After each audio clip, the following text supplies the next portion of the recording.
ఇవాళ నేను ఎవడైతే నేను నా పేరు ప్రొఫెసరు, నేను లెక్చరరు, నేను నేతని అని అనుకుంటున్నప్పుడు ఏం చేస్తున్నావు? ఎలా బతకడో చెప్తున్నావా? ఏం సంపాదించడమో చెబుతున్నావు. ఏమిటి సంపాదించి ఏమిటి చేస్తావు? ఖర్చు పెట్టే వరకు కాగితానికి ఏ విలువ లేదు. కనీసం నువ్వు సంతకం చేసుకోవడానికి ఒక చిత్తు కాపీ రాసుకోవడానికి కూడా పనికిరాదు. నిండా రంగులు ఉంటాయి. తెల్ల కాగితం కూడా కాదు, కనీసం నువ్వు ఆటోగ్రాఫీ అయినా చేయడానికి. సో ఖర్చు పెట్టి దాన్ని బాగు చేసుకోమని చెబుతున్నావు. 10 మందిని అణిచేయమని చెబుతున్నావు. 10 మందిని అణిచేస్తే నువ్వు ఉంటావా శాశ్వతంగా?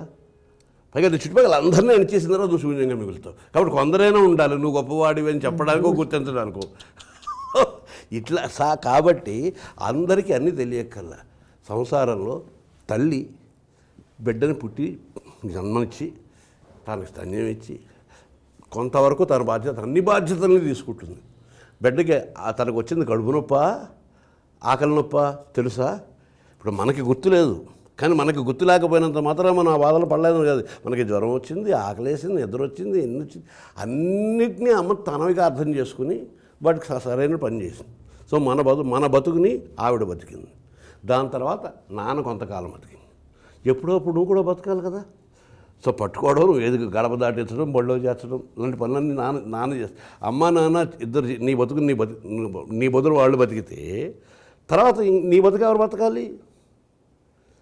ఆ బతకడం తెలియకుండా ఉండేటప్పుడు మనం సామాన్య జనం అని ఎవరిని అంటాము అంటే, ఎవరైతే ఈ చైతన్యం పరిపూర్ణంగా నిద్ర లేవలేదో, జాగ్రత్త అవ్వలేదో, సామాన్యమైనటువంటి జీవితానికి అంటే జాంతవ జీవితానికి, అంటే బయలాజికల్ భాషలో మాట్లాడాలంటే మనిషి జంతువు.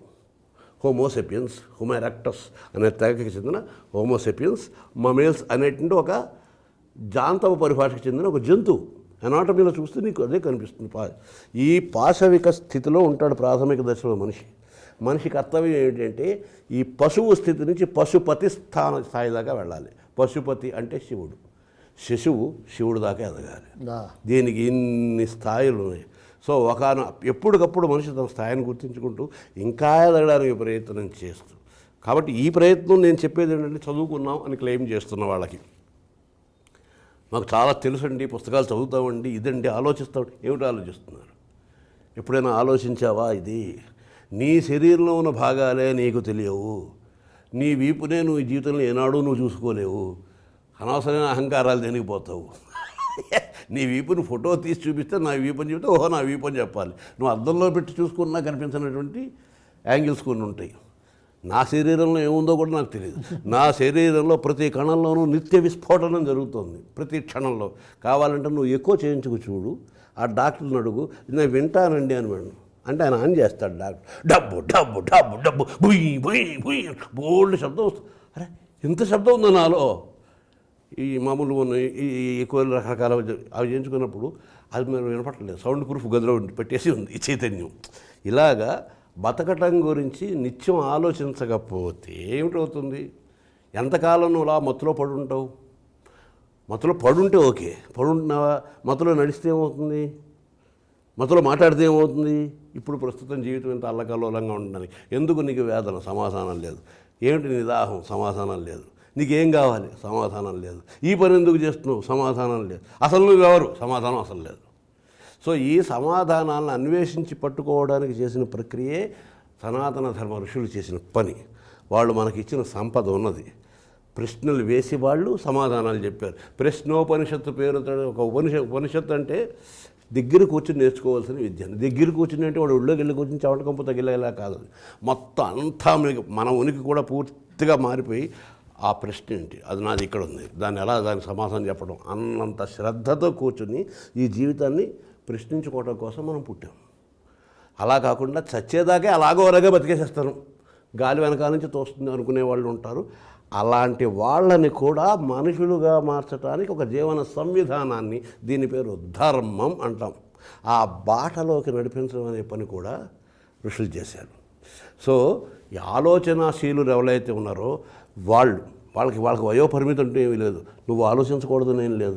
12 ఏళ్ళ పిల్లలు ఆలోచించకూడదని ఏమీ రూల్ లేదు. ఆ ఆలోచనని జాగృతం చేసే విధంగా సమస్త వ్యవస్థలు పనిచేయాలి. పనిచేస్తున్నాయా? విద్యా వ్యవస్థ పనిచేస్తుందా? కనుకనే బోర్డు చదువులు వేస్ట్. నేను చదువులు వేస్ట్ అనలా, బోర్డు చదువులు వేస్ట్ ఉన్నా. బోర్డు చదువుకి చాలా తేడా ఉంది. ఏది చదివితే నీకు చదవాల్సింది అర్థమవుతుందో, చదవంది తెలుస్తుందో. జ్ఞానం అంటే నీకు ఎంత తెలీదో తెలుసుకోవడం పేరు జ్ఞానం. అందరూ నాకు ఎంత తెలుసు అని చెబుతారు. అంటే అక్కడ మిమ్మల్ని ఒక్కసారి ఇంటరప్ట్ చేస్తాను, ఇఫ్ యూ డోంట్ మైండ్. అంటే చాలా ఓపిక తక్కువ ఇప్పటికీ.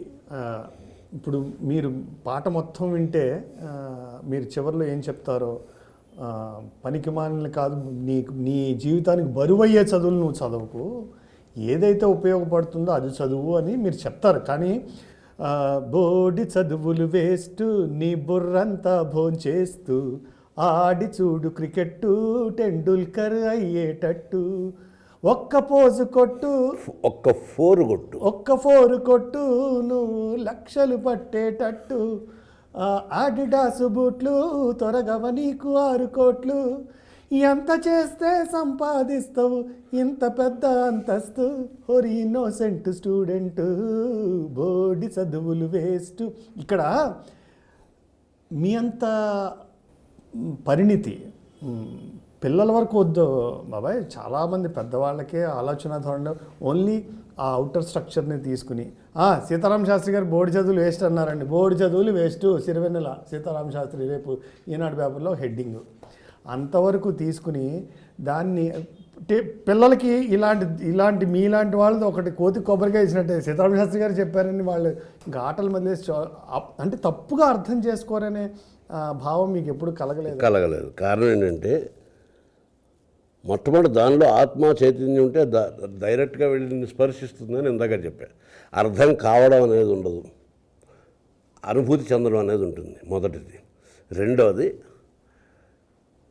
ఆ ప్రశ్న నీకు తగలాలి అంటే అందుకని పాటని ఆ ట్యూన్లో నుంచి, పాడే విధానంలో నుంచి, సంగీతంలో నుంచి, చిత్రీకరణలో నుంచి బయటికి తీసి చదవండి అని నేను ఎందుకున్నానంటే ఇది నేను అంటున్న మాట కాదు, మీరు అనుకోవాల్సిన మాట. మొన్న నా మిత్రుడు ఒకతను అన్నాడు, ఈ బోర్డు చదువులు వేస్ట్ రాసినప్పుడు విద్యా విధానం గురించిన ఆయన అభిప్రాయం, మీ అభిప్రాయం ఏంటో కనుక్కుందాం అనుకున్నానండి అన్నాడు. కరెక్ట్గా రివర్స్ అనుకోవాలి నాయన, నువ్వు ఈ పాట వింటున్నప్పుడు విద్యా విధానం గురించి నేనేమనుకుంటున్నానో నువ్వు అనుకోవాలని ఉద్దేశంతో రాసినది, నేనేమనుకుంటున్నానని కాదు. ఇన్ని ఆలోచించేవాడివి, వ్యాసం రాసాడో ఈ పని చేసేవాడివి, ఫస్ట్ టైం నీకు ఒక ప్రశ్న అంతవరకు ఎదురు కాని ప్రశ్న ఎదురైంది, ఇవి చదవటం వల్ల నాకేమిటి ప్రయోజనం? చిరపుంజిలో చినుకెందుకు పుడితే నాకేమిటి లాభం? పరీక్షల్లో ప్రశ్న అడుగుతాడు, దానికి జవాబు రాస్తా. సో ఈ వడకపోవటం మూలాన్ని నష్టం చెబుతున్నాను. ఎందుకంటే ఇప్పుడు నన్ను విమర్శించుకోవచ్చు, ఇలాంటివి రాశాడు, పేడదావును పెట్టిస్తున్నాడు, పిల్లలందరూ చదువులు మాని సంగనాగిపోతున్నారు ఇలా అనుకోవచ్చు. కానీ దాని బదులు ఇంకొక దృష్టికోణంలో ఆలోచిస్తే కనుక ఏవైతే ప్రకృతి జీవితం చెబుతాయో వాటన్నింటినీ ప్రకృతికి జీవితం దూరంగా తీసేసి 4 గదుల మధ్య బంధించేసి అవి చెప్పవలసిన అవసరం లేదు. దానికన్నా చెప్పవలసిన విషయాలు చాలా ఎక్కువ ఉన్నాయి. వాళ్ళని బతకని ఇవ్వాలి. చిరపుంజిలోని చినికెంత అయితే తడుస్తుందో నీ జుట్టు అని చూడడంలో మనం ఏ విషయాలు చెబుతున్నాం, ఎందుకు చెబుతున్నాం బాగా ఆలోచించి చూడు. మనందరికీ అనుభూతి.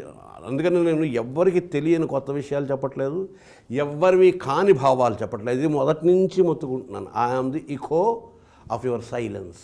నీ నిశ్శబ్దానికి ప్రసిద్ధని నేను అని. అంటే నీలో ఉంది ఇది. మనందరికీ బాల్యం ఉంది. 3వ క్లాసు నుంచి కొంచెం మనకి జ్ఞానం వస్తుంది. 3వ క్లాస్ పరీక్షలు రాసిన తర్వాత 4వ క్లాసు బళ్ళు తెరిచే ముందర అమ్మ నాన్న పీకేస్తాం పుస్తకాలను, కొత్త పుస్తకాలు మనకు సెట్ కొనిస్తారు అని చక్కగా వాసన చూసుకుంటాం. దాని తర్వాత శ్రద్ధగా కూర్చొని అట్లా వేసుకుంటాం. చక్కగా అదొక పెద్ద కార్యక్రమం, బాగుంటుంది. ఆ తర్వాత ఆ పక్కన పడేస్తాం. మ్యాథ్స్లో ఏదో చెప్తారు, మనం ఏదో వింటాం. There is a whole in the wall అని చదువుతాం. రేపు పొద్దున్న పరీక్షలు వస్తాయి, అందుకని రాత్రి అంతా కూర్చొని టీలు తాగుతూ there is a whole in the wall అంటాం. పరీక్షలోకి వెళ్ళి there is a wall in the whole అని రాస్తాం. అయిపోయింది. పరీక్షగా అయిపోయిన వెంటనే బయటకు వచ్చి మనం చేసే పని ఏమిటి? 4వ క్లాసులో కొంత ఏదో చదువుకుని ఏడాది పాటు చదవలసిన ఏ సబ్జెక్టు లేదు పాఠశాలది. ఆ మాట అందరూ నమ్మండి. మొట్టమొదటి ఏ సబ్జెక్టు ఏడాది పాటు చదవలసిన అవసరం లేదు. మామూలు సెలవులు, ఆదివారాలు సెలవులు, పండగలు, గిండగలు, దండగలు అన్నీ పోగా, అలకలు గిలకలు, స్ట్రైకులు, సమ్మెలు ఇవన్నీ పోగా నెలలాళ్ళు కూడా పట్టుమని నెలలాళ్ళు కూడా మనం ఏమీ చదివిన బాబు అని పోలేదు, చదవక్కర్లేదు, పక్కన తీసిపెట్టు. మనం చేసే మొట్టమొదటి పని పరీక్షలు రాయగానే అమ్మాయి పరీక్షలు అయిపోయాను, మొత్తం టెస్ట్ పుస్తకాలు, నోట్స్ పుస్తకాలు అన్నీ చింపేసేది, ర్యాకెట్లు కట్టి ఉఫ్ అనుది. ఏమిటి చేస్తామంటే ఆనందం. ఎందుకంటే 5లోకి వచ్చేసాను. 5లోకి వచ్చానన్న ఆనందమే తప్ప 4 అనే మెట్టు దాకా ఒకటి పోగు చేసుకుని అక్కడి నుంచి 5కి వెళ్తున్నాను అనే కాన్సెప్ట్ మనకు లేదు. మరి అది బోర్డు చదువా కాదా?